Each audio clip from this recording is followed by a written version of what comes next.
It was the Bills. This one just got done. You were watching it in the cars. You were getting driven back in a snowstorm from Philadelphia back to your home in Connecticut here. Bills hang on for the 2-point win, 27-25. You all watched this one. It was maybe the most anticipated game. And if this was the Super Bowl, you're like, that's the Super Bowl, I would have said, okay, yeah, that makes sense to me, because I think you could make an argument these were the two best teams in football this year. So let me just start right there with you, Chris. Yeah. Do you think the Ravens lost this game more than the Bills won it? I do. I think, first off, your first comment's right. I mean, these are two teams that are capable of winning the Super Bowl. It stinks that they have to play each other in the divisional round and one's got to go home. But in the AFC, as we know, there's more than two teams that are capable of going to the Super Bowl, with Kansas City being in the mix. I do feel like it's that way a little bit, though. Right. This one of the things I think Buffalo has gotten very good at here this year is the fact that they've kind of taken on that old Patriots mantra of, hey, you don't have to go out and win every game, but let's start with don't lose the game. Don't make the mistakes. And we also talked about, again, Buffalo and their team is different this year, right? We raised all the concerns about the defensive side of the ball. They're smaller. Are they going to be big enough? Are they going to be physical enough? But we did say, of course, throughout the year, their offense is a different animal, right? We knew that. And the fact that there was a more supporting cast around Josh Allen, I think we saw that again today, that he doesn't have to do it all by himself all the time. But yes, with all that said, do I feel like do I look on the field and still go, oh, yeah, I feel like Baltimore's still the better team? Okay, yeah, I do.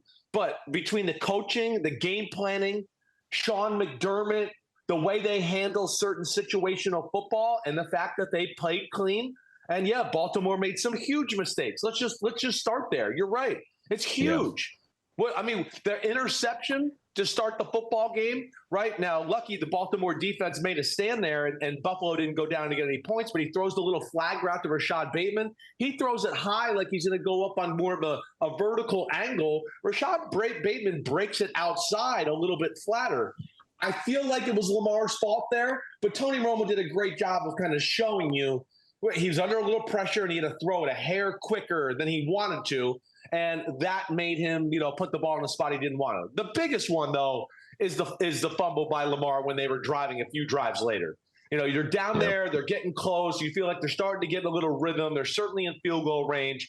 Bad snap. John Gruden always used to say, don't make a bad play worse. That was his thing to me all the time, right? Something bad happen. Don't try to save it and make a miracle happen. Sometimes throwing the ball, just getting down on the ground, covering it up, whatever is the best thing you could do. He loses the ball there. And, of course, that was another big moment in the football game, which was big point swing as far as what Baltimore could have had and didn't get and what Buffalo did. So this is just to underline how unusual this was for Baltimore. This is just the second game this season where they had multiple giveaways. They had 3 in this game. Lamar Jackson, his quote after the game, I threw a BS interception, fumble, trying to make something happen. It's a team effort out there. Turnovers can't have that S. Yeah, he said. That's why we lost the game. Right. We were moving the ball wonderfully. It's holding on to the effing ball. Sorry for my language, but this S is annoying. I'm tired of this S. So he obviously putting the blame on himself. And we saw also in the earlier game too in Philadelphia, Stafford had a handoff where the ball just kind of slipped out of his hands. And I wonder, and you hate the gloves. You're not a 2-glove kind of guy, but I did notice Josh Allen wearing on his offhand a glove, and I was kind of wondering. I was like, yeah, maybe that's the key to playing in some of these slicker, cold temperature, snowing games is just at least have the one glove there to make sure the ball doesn't slip out. I don't think you're wrong there. You saw Brady do that forever, I think, for that reason, right? Just when people are around you in the pocket and you got 2 hands on it, to have the one glove that has that stickiness and that tackiness to it to just give you a little bit more of a grip, I do think has some value. I never loved doing it, but I have no problem with that. I don't. It's the throwing hand glove that I certainly gives me the issue. Listen, I love him, Lamar Jackson. You know that. He's unbelievable. I think he turned the corner in the last year and a half as a leader, and even how he handles press conferences, and he puts it on himself. There's no nonsense. There's no excuses, right? The thing with them is this loss they'd been playing really good football. This loss looked like the losses they had earlier in the year where, again, they lost games early in the year or to Cleveland or Philadelphia where you went, hey, there was chances in those games to make it happen, and they just didn't quite make it happen in the most important moments of the football game, and that led to a loss. And we kind of saw that again here today in this football game. The sloppy game by them altogether. We talk about the 2 turnovers by Lamar. You talk about Derrick Henry dropping a pass off the left sideline that maybe could have, been a huge explosive play just to get even momentum even more on your side. And I believe that was still a series where they went down and scored, and if I remember correctly. But still, things that we're not accustomed to seeing them do. Then, of course, Mark Andrews fumble in the middle of the field, and then the drop pass for the 2-point conversion to tie the football game. We're going to get to Buffalo and talk all of that, but those were certainly opportunities where Baltimore could have done better. And I got to say, too, and you saw this on our text messages as I was driving here, like Mark Andrews fumble, his fault. Mark Andrews should have caught the 2-point conversion. But I promise you, the offensive coaches for Baltimore are also going to give Lamar Jackson a negative grade for that throw on the 2-point conversion. He double clutched it. He kind of babied it, right? That play is supposed to be on the run, boom, and just throw it. And the guy hits it and he turns up, right? He kind of was like, whoa, he's really open, right? He takes his hand off the ball and then he kind of throws it like a dart. And Mark Andrews should have caught it. Don't get me wrong. And he's going to be the first to say that. But Lamar Jackson's also going to watch the film and go to Mark Andrews tomorrow and go, damn, man, I could have gave you a better ball and made that easier on you. That's for sure. Totally, because you can tell Mark Andrews, by the time he gets it, he's worried about his feet. He's trying to keep both his feet down. Exactly right. There was a lot there. He stops running because he's like, oh, I'm close to the sideline here. I've got to make sure I just stop and just secure it. And then it all went haywire. Buffalo fans are steaming right now. So because it's like, of course, Baltimore they fans, did things to win this game. Buffalo fans watching this right now. They're like, come on, man, we won this game. We won this game. Give us some credit here. So what were you most impressed about with the Bills? I think the first thing is one thing that I like to show where we are leading people in the right direction. Is we said Buffalo would be able to run the ball on Baltimore a little bit, right? They'll be able to run it and move it. It wasn't easy, but they did have enough success there to where you felt like, okay, he doesn't have to drop back and throw the ball 45 times to win the game. There was that. I think the biggest thing, though, by far is the defensive game plan. The defensive game plan by McDermott, we talked about they were going to have to be different than they were in the first matchup, right? They were going to have to change their style of play totally. Yeah. And they did that for this one. We saw a lot more people at the line of scrimmage, a lot more blitzing, right? All of that. That led to a few big plays by Lamar and the Baltimore offense. We saw that too. But I think as a whole, Baltimore all day was a little bit like, wait, are they going to bring the blitz? Are they not going to bring the blitz? Okay, if I do get out of the pocket, can I make something happen? Or is there going to be a spy there or somebody there? They were I felt like never able to really get in a rhythm, especially early on in the football game. We saw the third quarter, it started to click, it started to work there, and that was big for them. But that, and here's another huge moment of the game, Ahmed. I love my moments of the game. Yeah. 14-7, he throws the big throw, Lamar Jackson, down the middle to Rashad Bateman to the 3-yard line, if you remember. And you're going, damn, well, they're Baltimore. Shit, Baltimore's going to punch it in and score now. They're on the 3-yard line. They got that O-line. They got Derrick Henry, Lamar Jackson. They're going to score. Buffalo holding them to a field goal right there in that moment. That was a big moment, too. Again, I just think it just kind of showed the Ravens like, hey, you're not just going to waltz down the field on us all day and overpower us. Ed Oliver was phenomenal. Matt Milano was phenomenal. And the game plan was uncomfortable, I'm sure, for Sean McDermott. But I think it's what he needed to do. And it's a big reason why they won the game. Yeah, I think it was Milano that tipped that the first 2-point conversion away. It was. And stopped him there. And so that was another big moment in the football game. Yep, they stopped them on two 2-point conversions and all the other moments we've talked about. Those are things we've been worried about with the Buffalo defense all year long. Josh Allen now has 7 rushing touchdowns in his postseason career. That is just one behind Steve Young for the most in NFL playoff history. Steve Young had 22 playoff games.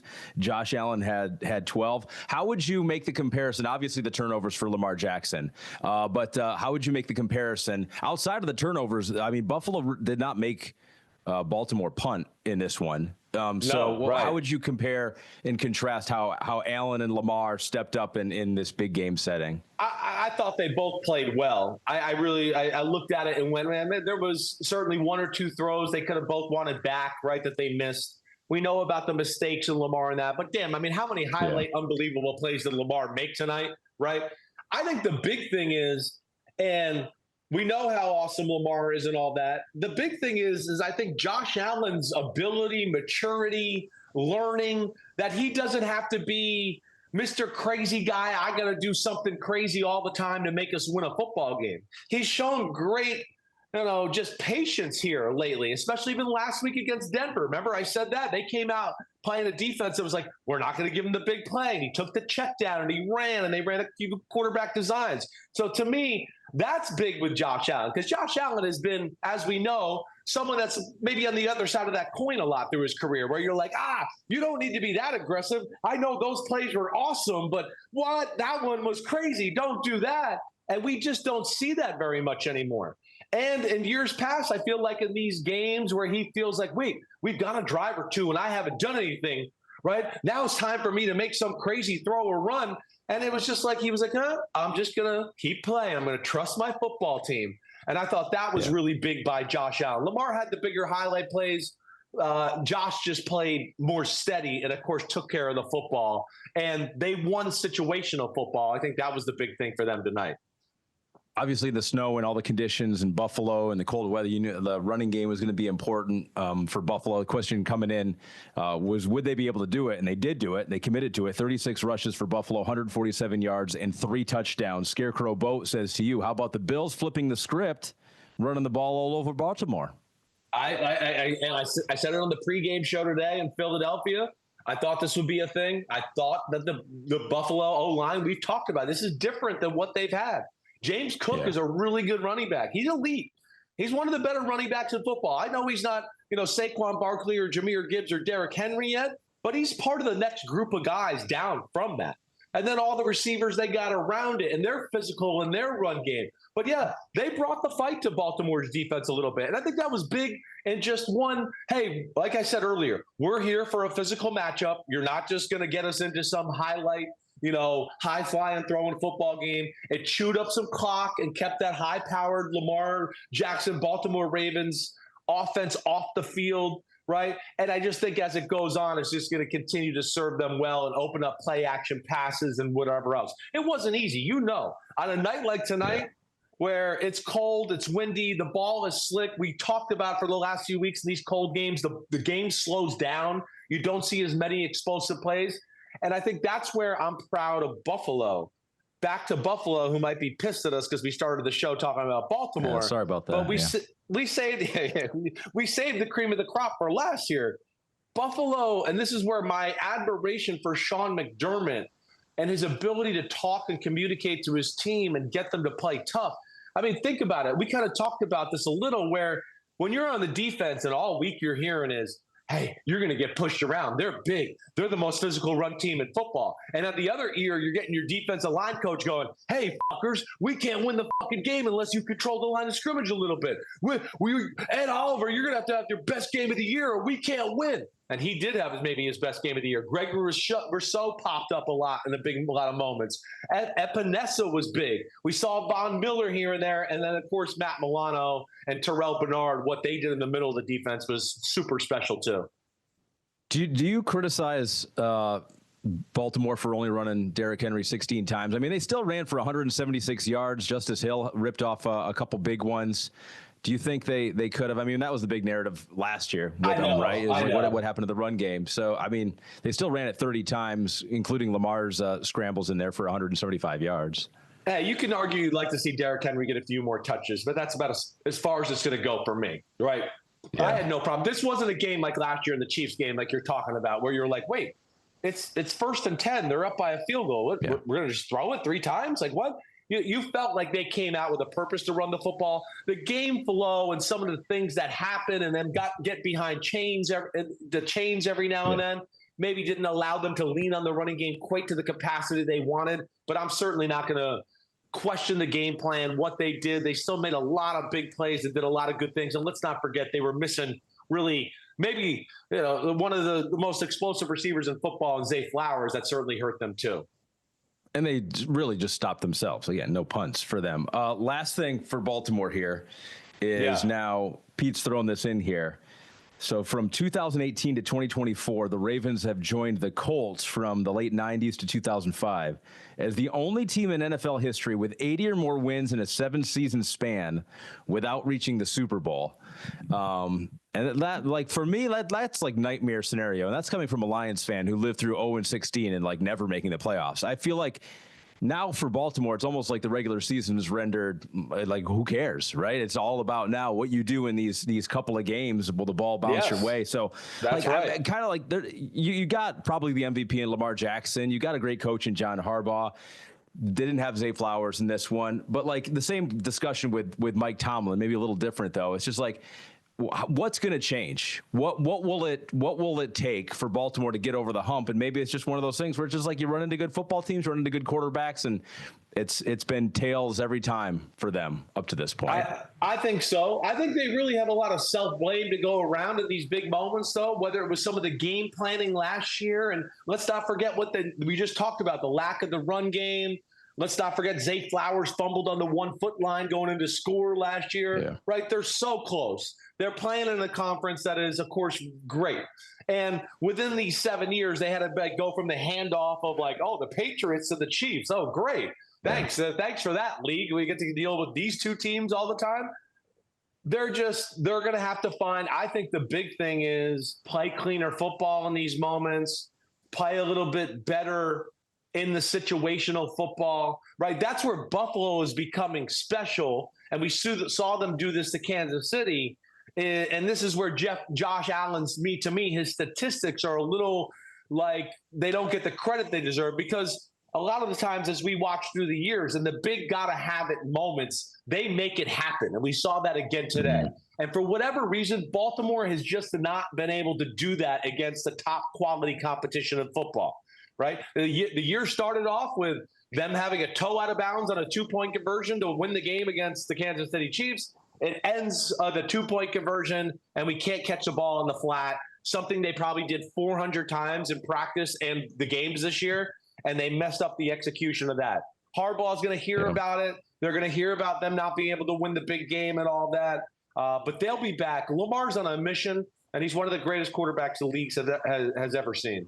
Thanks for watching Chris Simms Unbuttoned. It's playoff time, baby. So make sure to smash that subscribe button, as they say. We got game recaps coming up. We got all of our Super Bowl 59 coverage from Radio Row. You will be in New Orleans yourself. And you're going to be there at some point, too, whether you like it or not. Okay. Thanks again for watching. Remember to subscribe. Peace out, homies.